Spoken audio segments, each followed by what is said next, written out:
नमस्कार मित्रांनो, या व्हिडिओमध्ये तुमच्या सगळ्यांचं स्वागत आहे. बिझनेस सक्सेसफुल करण्यासाठी एक नियम पाळला जातो. तो नियम म्हणजे सातत्य, कन्सिस्टन्सी.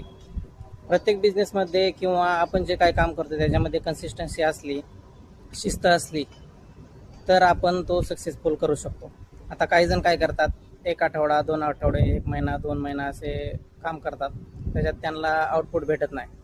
आउटपुट भेटलं नाही तर ते खचून जातात, बोलतात की कितीही काही प्रयत्न केले, काही केलं तरी आपल्याला काही यश भेटत नाही. त्यामुळे ते तो प्रयत्न करणं सोडून देतात आणि दुसऱ्या काही बिझनेसमध्ये किंवा दुसऱ्या काही कामामध्ये परत लक्ष देतात. परत त्याच्यामध्ये पण यशस्वी होत नाहीत. तर असं न करता आपण जे काय करतोय ते आपल्या आवडीचं आहे की नाही, कारण आवडीचं जर असेल तर आपण ते करणारच आणि ते करताना आपण कन्सिस्टन्सी बाळगली तर आपण त्याच्यात नक्की यशस्वी होणार. त्यामुळे कोणतेही काम असो आपण ते कंटिन्यू करायचं.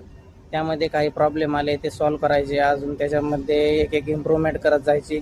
त्याने आपण नक्कीच यश मिळवू शकतो.